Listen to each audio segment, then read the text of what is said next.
देश के प्रधानमंत्री जो हैं 10 साल हो गए और उन्होंने 10 सालों में केवल देश की जनता के बीच नफरत का बीज बोया है। 2014 में आए थे और 2024 में वो चले जाएंगे। इंडिया गठबंधन के लोग मोहब्बत की दुकान को लेकर चले हैं। मोदी जी जो बात कहते हैं वो तो खुद ही कहते हैं कि हम जुमला करते चुनाव में, तो चुनाव चलने वाला है, जुमला करेंगे। ये इनका नारा था, सबका साथ सबका विनाश। नमस्कार, मैं हूं हयात अब्बास और आप देख रहे हैं 4 PM news network. India versus NDA की लड़ाई जारी है और माहौल, अगर बात करूं राजनीतिक का, तो काफ़ी तेज़ राजनीतिक में हलचल मची हुई है। इंडिया गठबंधन वर्सेस एनडीए सरकार बनाने का दावा कर रहे हैं, 400 पार का नारा दे रहे हैं, लेकिन इंडिया गठबंधन मोदी सरकार को जड़ से हटाना चाहता है और यही वजह है कि सारा विपक्षी दल एक गठबंधन में आ उतरा है। जनता का मूड क्या है, जनता क्या कुछ सोच रही है लोकसभा चुनाव को लेकर, ये जान लेते हैं। खासकर युवाओं की बात करती है भारतीय जनता पार्टी कि युवाओं को सशक्त बनाया है हमारी सरकार ने, युवाओं के सपने पूरे किए। कैसे देखते हैं इसको? देखिए, देश के प्रधानमंत्री जो हैं 10 साल हो गए और उन्होंने 10 सालों में केवल देश की जनता के बीच नफरत का बीज बोया है, जुमला सुनाया है, देश की जनता के साथ धोखेबाजी की है।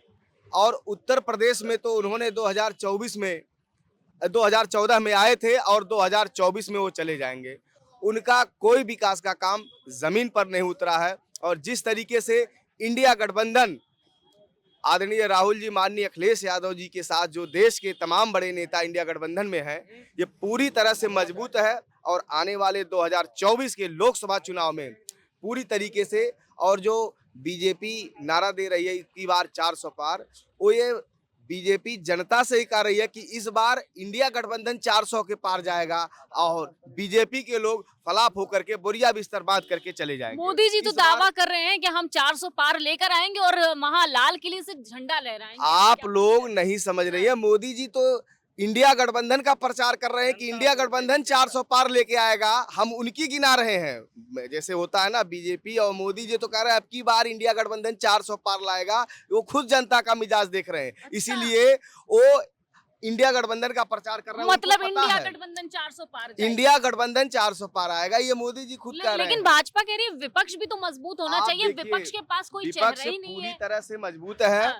जिस तरीके से देश के किसान दिल्ली की तरफ जा रहे हैं, उनके एमएसपी का दाम नहीं मिल रहा है। जिस तरीके से उत्तर प्रदेश में सभी जो भर्ती हो रहे हैं, पुलिस की भर्ती, आरओ की भर्ती, पेपर लीक हो जा रहे हैं, हर तरफ महंगाई, बेरोजगारी, लूट मार, एकदम हाहाकार मचा हुआ है। इसीलिए उत्तर प्रदेश में आप देखिए, उत्तर प्रदेश में हर जगह इंडिया गठबंधन ही इस बार जीतेगा। इंडिया गठबंधन है। एक नौजवान के तौर पे आप कैसे देखते हैं, क्या मुद्दा रहना चाहिए लोकसभा? देखिए, इंडिया गठबंधन के लोग मोहब्बत की दुकान को लेकर चले हैं। अच्छा, और एनडीए गठबंधन असर हो रहा है मोहब्बत की दुकान? बिल्कुल बिल्कुल बिल्कुल मोहब्बत का असर तो होता ही है। और दूसरी चीज है कि जो एनडीए के लोग हैं वो नफरत की दुकान लेकर चले हैं और जनता को तय करना है कि आप मोहब्बत की दुकान की तरफ जाना चाहते हैं या नफरत की दुकान की तरफ जाना चाहते हैं। तो भैया क्या मुद्दा रहेगा इस बार, वोट किस पर करेंगे? मेन मुद्दा रहेगा बेरोजगारी, महंगाई, किसान। मोदी जी ने 2 करोड़ रोजगार नहीं दिए क्या? 2 करोड़ रोजगार कहाँ दिए? जो रोजगार था वो भी चला गया। आज किसान, जिस तरीके से ओला की बारिश हुई है, आज किसान गेहूं गिर पड़ा है, गन्ना का सही रेट नहीं मिल पा रहा है, आलू किसान तो पैदा कर लिया है लेकिन उसके खरीदारी के लिए सरकार के पास पैसे नहीं है, बजट नहीं है, मंत्री जवाब ही नहीं दे रहे हैं। तब समाजवादी पार्टी और कांग्रेस और देश के विभिन्न दलों ने मिलकर के इंडिया अलायंस बनाया है, जो एनडीए को करारा जवाब देगा। देश की तरफ इंडिया है। मतलब आप लोग का कहना है कि इंडिया गठबंधन ही जनता की बात सुन रहा है, भाजपा सरकार नहीं सुनती क्या? सबका साथ सबका विकास कहती है। देखिए, विकास तो पैदा 2014 में हुआ था, लेकिन चलने का जब समय उसका हो गया तो विकास कहाँ गायब हो गया? वो विकास वाला पहिया ही दिख नहीं रहा है। और मैं बहुत जिम्मेदारी से आपके चैनल के सभी दर्शकों को नमस्कार करते हुए मैं इस बात को कहना चाहता हूँ, ऐसा परिवेश कहाँ से आप लाएंगे? हिंदू मुस्लिम साथ चलेंगे, वो अखिलेश कहाँ से लाएंगे? हिंदुस्तान का एक साफ छवि वाला व्यक्ति अगर कोई नेता है, अगर सच बोलने वाला अगर कोई है, जो कहता है करने वाला अगर कोई नेता है, तो मोदी जी कहते हैं सारे भ्रष्टाचारी हैं। अरे तो खुद ही कहते हैं कि हम जुमला करते हैं। हाँ। मोदी जी जो बात कहते हैं वो तो खुद ही कहते हैं कि हम जुमला करते हैं चुनाव में। तो चुनाव चलने वाला है, जुमला करेंगे, तो उस पर ध्यान जनता नहीं दे रही है। जनता समझ गई है कि आप 2014 में जो बोले थे, कहते हो जुमला था। अब मोदी जी की गारंटी पे कितना भरोसा है? 1% भी भरोसा नहीं है। हाँ। ये जो वादा करके गए थे कि मैं 2 करोड़ रोजगार दूंगा, वो तो न रोजगार मिला, न महिलाओं की सुरक्षा मिली, हाँ। न बेरोजगारी दर कम हुआ।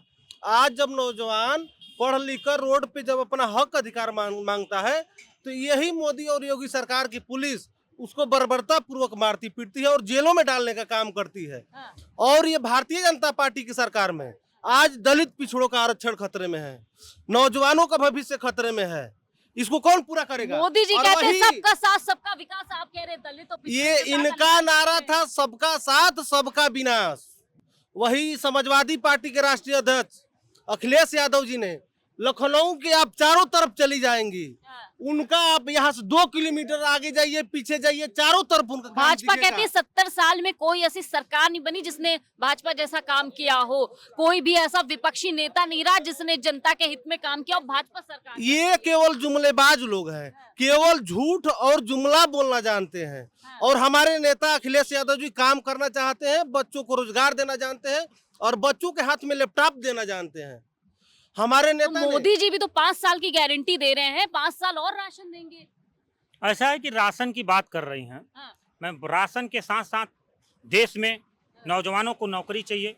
बेरोजगारी जो चरम सीमा पे है, जो सपना दिखाया जाता है कि देश को हम बहुत आगे ले जा रहे हैं, और उसी में एक उनका संसदीय क्षेत्र है जो तीसरी बार वहां से लड़ने जा रहे हैं।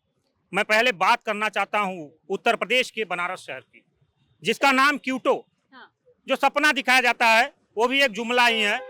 जब भी कभी आप वाराणसी, मैं 4 PM पे बोल रहा हूं और मैं आपको विश्वास दिलाना चाहता हूं कि आप कभी भी जब बारिश हो तो बनारस में बजबजाते नाले का आप एक बार दौरा कीजिए। वो तो कह रहे हैं हमने पूरे देश को, शहर को, अगर यूपी की बात करूं तो स्मार्ट सिटी बना दिया है। उसी स्मार्ट सिटी में मैं बात कर रहा हूं कि वाराणसी क्यूटो शहर है। स्मार्ट सिटियों का नाम केवल पन्नों में लिखा गया है।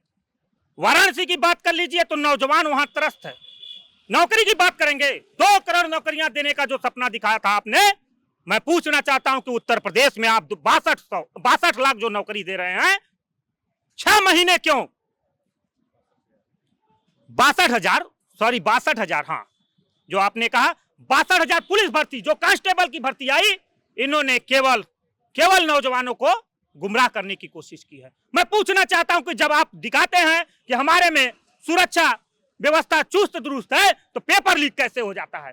पेपर लीक का मामला आया सामने और नौजवान पुनः उसी स्थिति में है। मैं पूछना चाहता हूं, री एग्जाम का ऑर्डर दे तो दिया है, कह रहे सरकारें होती थी पहले भी तो पेपर लीक। ऐसा है कि जब भी चुनाव आता है तो पेपर का समय आता है और पेपर लीक हो जाता है और ये अपना चुनाव में वोट भुना लेते हैं। लेकिन मैं आपको बताना चाहता हूं कि जो 62,000 भर्ती आई है, जो 60 लाख लोगों ने आवेदन किया है, वो एक घर के 60 लाख लोग नहीं है, वो उत्तर प्रदेश के हर एक विधानसभा से हैं, उत्तर प्रदेश के हर एक परिवार से हैं। मैं आपको बताना चाहता हूं कि वही नौजवान, वही 69,000 भर्ती वाले जो शिक्षक भर्ती के लोग हैं, आप बता दीजिए कि 69,000 भर्ती, आप बात करते हैं कि पेपर लीक हो गया, नौकरी नहीं दे पाए। मैं पूछना चाहता हूं आपके कैमरे के माध्यम से कि 69,000 भर्ती में जो 68 लोगों को नौकरी देने की बात कहते, 600 दिनों से वो लोग लड़ाई लड़ रहे हैं, 600 दिनों से। मोदी जी और योगी जी को चैलेंज करता हूं कि यदि आप चाहते हैं तो लोकसभा आपका चुनाव होने से पहले उनको नौकरी दे दीजिए। मैं मान लूंगा कि आप विकास पुरुष हैं, आप देश के महान व्यक्ति हैं। लेकिन मैं आपको दावे के साथ- चलिए युवाओं का तो बहुत आक्रोश है क्योंकि शायद पेपर लीक है, यही वजह है। लेकिन चुनाव में इस बार मुद्दा क्या रहेगा? सबसे बड़ा मुद्दा है बेरोजगारी, महंगाई का, और उससे बड़ा मुद्दा यह कि संविधान के साथ खिलवाड़। हमारे नेता समाजवादी पार्टी के राष्ट्रीय अध्यक्ष अखिलेश यादव जी बार बार कह रहे हैं कि लड़ाई 2 विचारधाराओं के बीच है। एक तरफ वो लोग हैं जो संविधान विरोधी हैं, जो आरएसएस गोलकर संवलकर के रास्ते पर चल करके देश की एकता, अखंडता संप्रभुता को बांटने वाले लोग हैं। दूसरी तरफ संविधान बाबा साहब भीमराव अम्बेडकर, डॉक्टर राममनोहर लोहिया के रास्ते पे चल करके संविधान की लड़ाई लड़ने का काम कर रहे हैं। आज ये भारतीय जनता पार्टी की सरकार जब से सत्ता में आई है, नौजवानों को बेरोजगारी का आलम का झेलना पड़ रहा है, महिलाओं के साथ शोषण हो रहा है, किसान आत्महत्याएं कर रहे हैं, पिछड़े दलित शोषित वंचित समाजों के साथ लगातार खिलवाड़ हो रहा है। अभी आप देखिए आरओ की भर्तियां किस तरह से पेपर लीक हुआ, पुलिस कांस्टेबल की भर्ती आप देख लिया। मैं एक छात्र हूँ, समाजवादी पार्टी छात्र सभा का प्रदेश उपाध्यक्ष हूँ, जो जिम्मेदारी माननीय राष्ट्रीय अध्यक्ष ने दिया है, एक प्रकार आपके सामने लाना चाहता हूँ। अभी 6 साल बाद अब ग्रुप सी की नौकरी निकली है कृषि विभाग में, और इसमें आप देख लीजिए ओबीसी को 27% आरक्षण मिलना चाहिए, मात्र 18% ओबीसी को आरक्षण देने का काम है सरकार की है। वहीं पर एससी को 21% आरक्षण मिलना चाहिए, उसको केवल 14% आरक्षण देने का काम किया है। इस प्रकार से जो विसंगति हो रही है, पिछड़ों दलितों के साथ अन्याय हो रहा है, अत्याचार हो रहा है, उनके हकों को छीना जा रहा है, इस सरकार से हम सवाल करना चाहते हैं। इनके जो स्टूल मंत्री से लेकर पिछड़े समाज के हैं और जो राजभर अभी गए मंत्री बनाए हैं, ये लोग कहाँ सोए हुए हैं? जब ये विपक्ष में रहते थे तो कहते थे पिछड़ों के साथ अन्याय हो रहा है। क्या आज पिछड़ों दलितों के साथ अन्याय नहीं हो रहा है? आज ये लोग बैठे हुए हैं केवल इनके साथ पिछड़ों समाज वोटों के साथ गद्दारी करने का काम कर रहे हैं। वोट तो आप ही लोग ने दिया था, आज ये अन्याय हो रहा है तो आप लोग कह रहे हैं वोट देने से पहले आपने नहीं सोचा? देखिए, इन लोगों ने वोट जनता को बरगला के, झूठे वादे करके, जुमला के देकर वोट लिया था। अब आज का नौजवान जो बेरोजगारी से जूझ रहा है, किसानों को फसलों का सही मूल्य मिल नहीं रहा है, आज इन सब को लेके 2024 में वोट करने जा रहा है। वो हिंदुस्तान में माननीय अखिलेश यादव जी के नेतृत्व में इस देश में नई सरकार बनाने जा रहा है। मतलब बदलाव का माहौल है जनता के बीच, बदलाव नजर आ ही रहा है। आपने जितने लोगों से यहाँ बात किया, किसी ने मोदी जी तो 400 पार का नारा दे रहे हैं। मोदी जी ने 400 पार का नारा दिया है। देश में और भी कुछ कहा था, लेकिन मोदी जी कुछ कर नहीं पाए। मोदी जी ने तो बहुत कुछ कहा था और उन्होंने किया था, उसी में इस 400 को भी देखिए। बहुत उनकी बातों को अब देश के लोग गंभीरता से नहीं ले रहे हैं। जुमला, ये इसको जुमले के रूप में ले रहे हैं। चलिए, तो यहाँ पर कुछ लोग थे जिनसे हम बात कर रहे थे कि आखिर किन मुद्दों पर वोट होना चाहिए लोकसभा चुनाव पे, और क्योंकि लोकसभा चुनाव बहुत करीब है और जनता ही बनाएगी और खेल बनाएगी और खेल बिगाड़ेगी भी। अगर उत्तर प्रदेश की बात करूं तो यहाँ की 80 लोकसभा सीटें बहुत बड़ा दमखम रखती हैं अपने आप में, एक बड़ी बात है, और यहीं से होकर दिल्ली का रास्ता गुजरता है। फिलहाल जनता किस मूड में है, इसी पर तमाम मुद्दों पर हम लोगों के बीच जाते रहेंगे और बात करते रहेंगे। इसी तरह लोकसभा चुनाव की अपडेट आप तक पहुंचाते रहेंगे। कैमरा पर्सन सत्यनारायण के साथ मैं हयात अब्बास, 4 PM न्यूज़।